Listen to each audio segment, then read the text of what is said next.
À l'ouverture du fichier, commencez par faire les chemins d'accès. Pour cela, allez dans le menu Fichier, puis Chemin d'accès. Cliquez une première fois dans la première cellule pour choisir le chemin désiré et le répéter ensuite avec la petite flèche rouge, puis la bleue, puis faire OK. Les chemins d'accès enregistrés, renommez votre fichier en passant par Enregistrer sous.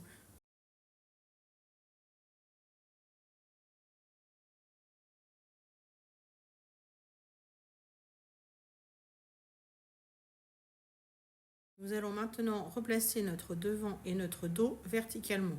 Pour cela, allez dans F3, puis choisir la rotation de 90 degrés. Faire J au clavier pour retourner au bureau en entier. Faites un zoom du haut devant, soit en allant directement sur la loupe, voire la flèche, soit en tapant Entrée sur le clavier. Pour cela, allez dans F8, puis grand L.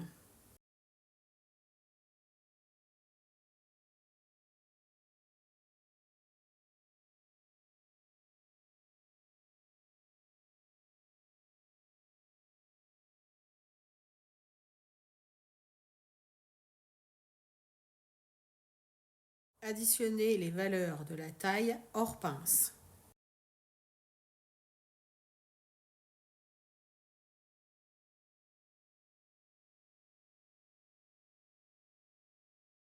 Diviser par 2 pour trouver son milieu. Déduire la première valeur de taille à partir du côté.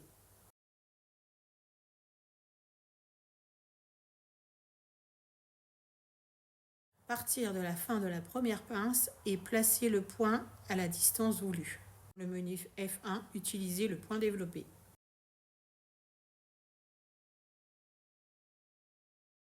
Menu F1, icône ligne.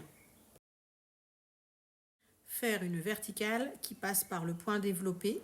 Utilisez les coordonnées cartésiennes qui apparaissent, 0 en X et -9 en Y. Déplaçons la pince la plus importante. Prendre la valeur de cette pince et la diviser par 2.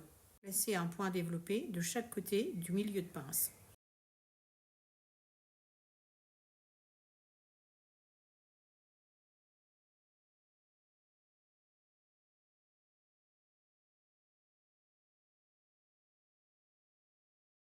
Tracez les jambes de pince qui vont du point développé au bout du milieu de pince. Supprimons maintenant la pince que nous avons déplacée.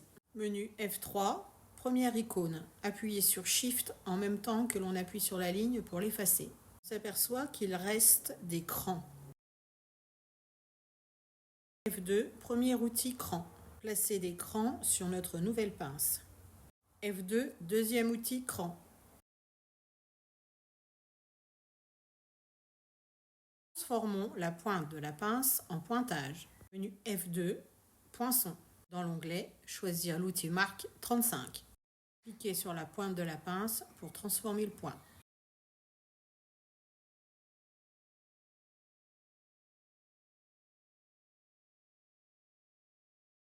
Cachons les mesures pour y voir plus clair.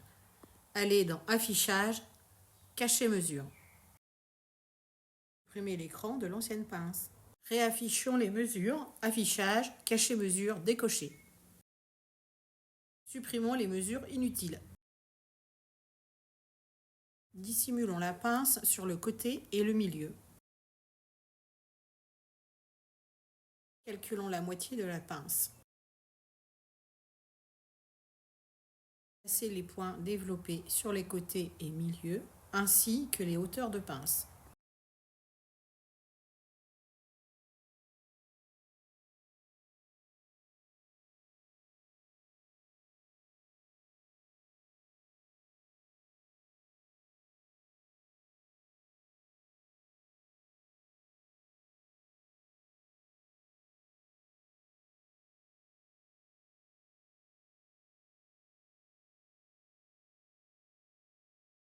Utilisez la ligne pour rejoindre les deux points développés sur le milieu. Utilisez la ligne Bézier dans le même menu, F1, pour la ligne du côté. Clic gauche pour commencer, clic droit sur le deuxième point pour quitter la ligne. Allez dans le menu Affichage et cliquez Poignée.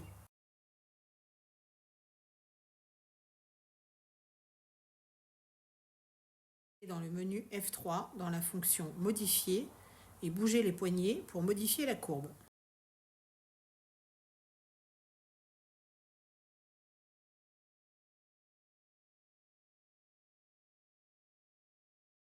Supprimons la pince dissimulée.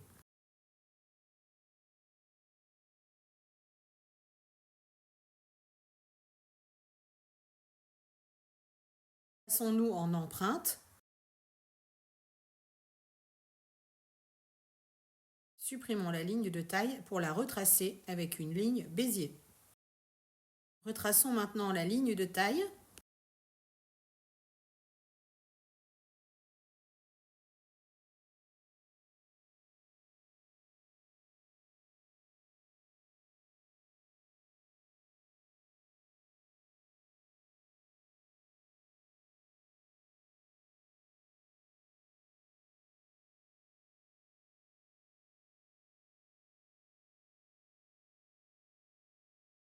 Cachons les poignets.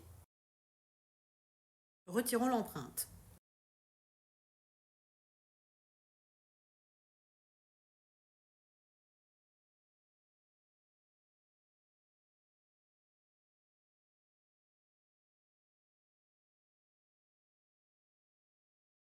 Avec l'outil Modifier, déplacez à côté de 3 cm en largeur et 0,5 cm en hauteur.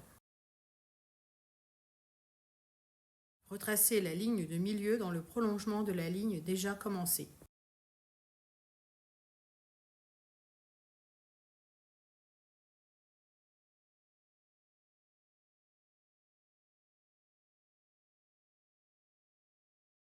Supprimons la ligne de bas et retraçons-la avec une ligne Bézier.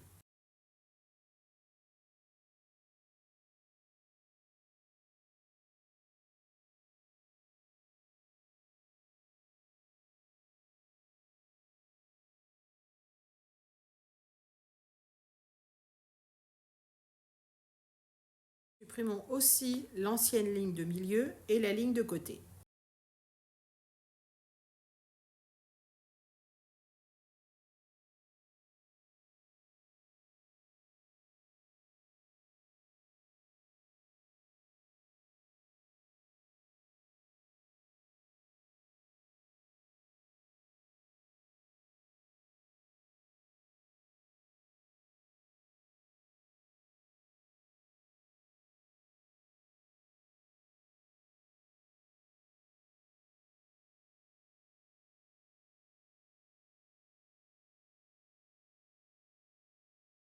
Rattachez les points carrés, puis les transformer en caractéristiques, une croix.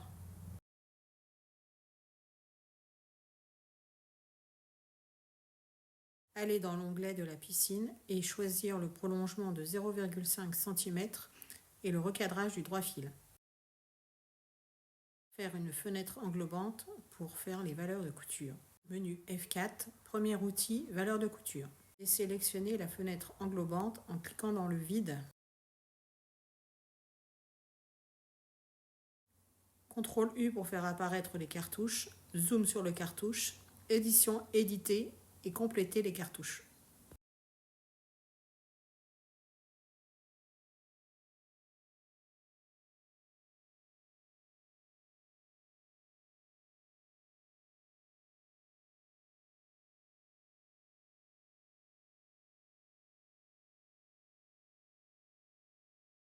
F8, première icône menu variante, créer la variante Marie.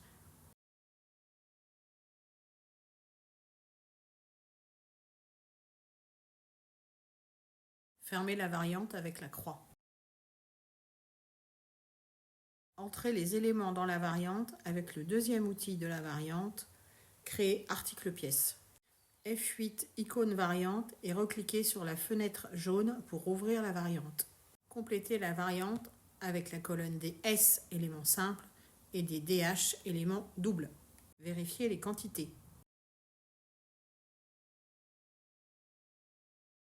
Faire de même pour le dos.